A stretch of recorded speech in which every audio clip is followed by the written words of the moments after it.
وَإِذْ قَالَ مُوسَىٰ لِقَوْمِهِ، اور اس وقت کو یاد کرو جب موسیٰ نے اپنی قوم سے کہا إِنَّ اللَّهَ يَأْمُرُكُمْ أَن تَذْبَحُوا بَقَرَةً، کہ اللہ تمہیں حکم دیتا ہے تم گائے ذبح کرو۔ یہ واقعہ بڑا دلچسپ ہے۔ اس واقعے کا بھی جو حصہ بعد میں ہے اللہ نے وہ پہلے ذکر کیا، جو پہلے تھا وہ بعد میں ذکر کیا۔ اگلے رکوع میں اس واقعے کا ابتدائی حصہ آ رہا ہے اور اس رکوع میں اس واقعے کا دوسرا حصہ آ رہا ہے۔ تو میں نے آپ کو بار بار بتایا کہ قرآن میں واقعات میں ترتیب نہیں ہوتی، کیونکہ قرآن اس واقعے سے ملنے والے سبق کو فوکس کر رہا ہے، اس واقعے کی ترتیب کو کہانی کے طور پر نہیں بیان کر رہا۔ تو یہاں بھی اصل میں یہ تھا، پورا واقعہ یوں ہے کہ بنی اسرائیل میں ایک شخص نے کسی کے ہاں نکاح کا پیغام بھیجا، اس کو ایک آدمی کی بیٹی سے عشق ہو گیا، محبت ہو گئی، نکاح کا پیغام بھیجا، تو لڑکی کے ابا نے انکار کر دیا۔ جب انکار کیا تو اس نے غیرت تو نہیں کہنی چاہیے، بے غیرتی کہنی چاہیے اس نے جناب اس کے والد کو قتل کر دیا، اور یہ چپکے سے قتل کیا۔ اب وہ قوم کا ایک اچھا آدمی تھا، معزز آدمی تھا، پتہ ہی نہیں چل رہا اس کا قاتل کدھر ہے۔ تو بڑے پھڈے شروع ہو گئے۔ تو اللہ تعالیٰ نے کیا کیا، حکم دیا موسیٰ علیہ السلام کو ایک معجزے کے طور پر کہ میں ایک معجزہ بھی ظاہر کرنا چاہتا ہوں اور لوگوں کو یہ بھی پتہ چل جائے کہ میں مردوں کو زندہ کیسے کروں گا، یہ بھی پتہ چل جائے۔ تو بنی اسرائیل کو حکم دیا کہ گائے ذبح کرو، اور گائے جب ذبح ہوگی تو اس گائے کے اس ایک حصے کو نا، گوشت کا ایک ٹکڑا اٹھا کے جو مقتول ہے، جس کا قتل ہوا ہے، اس کو مارا جائے گا۔ تو اللہ اپنی قدرت سے اس مقتول کو زندہ کر دے گا اور مقتول خود اٹھ کے قاتل کا نام بتائے گا۔ تو یہ ایک بڑا ظاہر ہے موسیٰ علیہ السلام کا ایک معجزہ ظاہر کرنا تھا، اور اس میں بڑا مقصد یہ بھی تھا کہ اللہ بنی اسرائیل کو کھلی آنکھوں یہ دکھانا چاہتے تھے کہ دیکھو میں مردوں کو زندہ کر سکتا ہوں، ورنہ گائے کا گوشت مردے پہ لگاؤ تو اس میں کیا اس میں کون سا کوئی سائنٹیفک کوئی لاجیکل بات ہے کہ جس سے مردہ زندہ ہو، کوئی اس کی سائنٹیفک لاجک تو نہیں ہے، اللہ اپنی قدرت سے کرے گا۔ اور گائے یہ کرنے کی ضرورت کیا تھی کہ گائے ذبح کرو اور گائے کا گوشت قاتل کے لگاؤ؟ اس کی حکمت بعض علماء نے یہ بیان کی ہے کہ عین ممکن ہے کہ اس زمانے میں گائے کی پرستش ہوتی ہو، اور اس کے دو قرائن ہیں، ان علماء کی بات کے مضبوط ہونے کی دو قرائن ہیں جن سے پتہ چلتا ہے کہ یہ بات بڑی جاندار ہے۔ نمبر ایک، آج بھی ہم دیکھتے ہیں کہ ہندو گائے کی عبادت کرتے ہیں،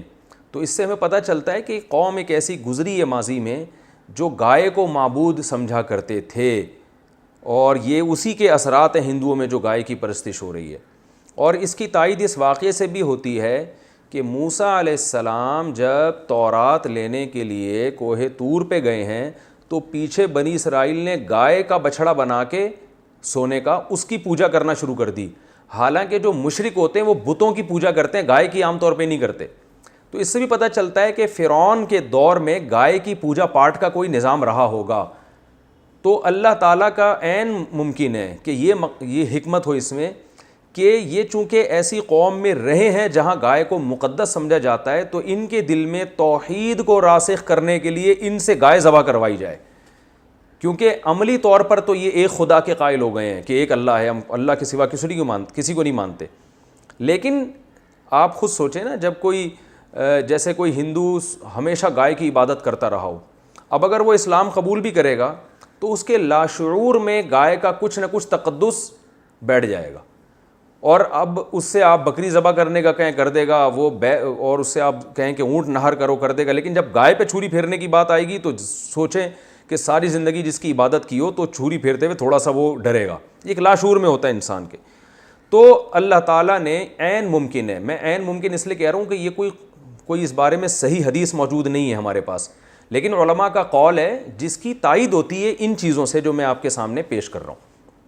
تو عین ممکن ہے کہ اللہ تعالیٰ نے ان کے دلوں سے گائے کی جو معبود ہونے کا تصور ہے اس کو بالکل کھرچ کے نکالنے کے لیے کہ بھئی گائے بالکل ایسے ہی ایک جانور ہے جیسے بکری ہے، جیسے دمبا ہے، جب چاہتے ہو کاٹ کے کھا جاتے ہو، تو یہ بھی ایک ایسا جانور ہے، دودھ لو، جب دودھ دینا ختم کر دے کاٹ کے کھا جاؤ اس کو۔ ویسے کسی کو اپنی گائے سے محبت ہو جائے تو ایک الگ بات ہے، وہ اس میں نہ کاٹ کے کھائے۔ ویسے جب ہم جانور پالتے ہیں محبت ہو جاتی ہے تو وہ تو بلی سے بھی ہو سکتی ہے، کتے سے بھی ہو جاتی ہے لوگوں کو، اور بکری سے بھی ہو جاتی ہے، اس میں گائے کی تو کوئی خاصیت نہیں ہے نا، تو وہ ایک الگ بات ہے۔ لیکن نارملی گائے کو مقدس سمجھ کے نہ کاٹنا یہ اسلام کی تعلیمات کے بالکل خلافی ہے، اس میں شرک کا شائبہ ہے۔ تو اس لیے بنی اسرائیل سے حکم دیا گیا گائے کاٹو، گائے جب کاٹو گے تو ان کے دل میں گائے کا تقدس نکلے گا، تو عین ممکن ہے۔ تو اب یہاں سے یہ بات شروع ہو رہی ہے۔ اللہ نے فرمایا وَإِذْ قَالَ مُوسَىٰ لِقَوْمِهِ، اس وقت کو یاد کرو جب موسیٰ نے اپنی قوم سے کہا کہ اللہ تمہیں حکم دیتے ہیں کہ تم ایک گائے ذبح کرو۔ تو اب ایک دم نا، چونکہ شرک سے مانوس ہو چکے تھے، گائے کو بچھڑا بنا کے عبادت بھی کر چکے تھے، اور فرعونیوں میں بھی ایسے گائے کی عبادت کرنے والے لوگ ہوں گے، ان کے ساتھ رہ کے کچھ نہ کچھ تقدس آ گیا تھا گائے کا۔ تو ایک دم ان کو دماغ میں خیال آیا اور کہنے لگے اے موسیٰ اتتخذونہ ہزوا، کہ آپ ہمارے ساتھ مزاح کر رہے ہیں، کیسی عجیب عجیب باتوں کا آپ ہمیں آرڈر دے رہے ہیں۔ حالانکہ جو پیغمبر کو مانتا ہے وہ پیغمبر کے حکم کے آگے چونو چرا نہیں کرتا۔ یہ بالکل اس سے ہمیں یہ بھی پتہ چلتا ہے، دیکھیں اللہ نے ہمیں بھی بقرعید کے دن گائے بکرے کاٹنے کا حکم دیا، تو صحابہ کرام کو جب رسول اللہ صلی اللہ علیہ وسلم نے بقرعید کے دن جانور کاٹنے کا حکم دیا، انہوں نے یہ لفظ نہیں کہا کہ یا رسول اللہ کیسی بات کا حکم دے رہے ہیں آپ،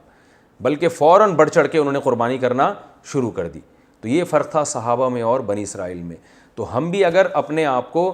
کامل مومن بنانا چاہتے ہیں تو صحابہ کے راستے پہ چلنا پڑے گا۔ بقرعید میں اللہ نے حکم دیا جانور کاٹو، ہم کاٹ دیں گے، اس لیے کہ پیدا اللہ نے کیا۔ اور جو لبرلز ہوتے ہیں نا، نام نہاد لبرل، وہ چونو چرا کرتے رہتے ہیں، یار اتنے پیسے کسی بیوہ کو دے دو، اتنے پیسے کسی غریب کو دے دو، اتنے پیسے سے کسی یتیم کی تعلیم کا انتظام کر لو، جس پیسوں سے تم بیل لے کر آؤ گے، تو وہ کرتے رہتے ہیں ایسی باتیں۔ تو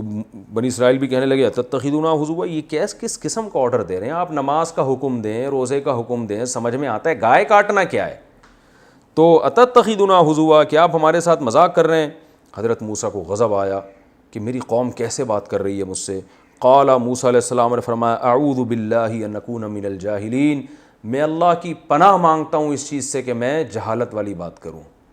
میں پیغمبر ہو کے تمہیں آرڈر دے رہا ہوں اور اس میں سنجیدہ نہ ہوں، یہ کیسے ہو سکتا ہے؟ اب بنی اسرائیل کو یقین آ گیا بھائی یہ تو واقعی آرڈر ہے۔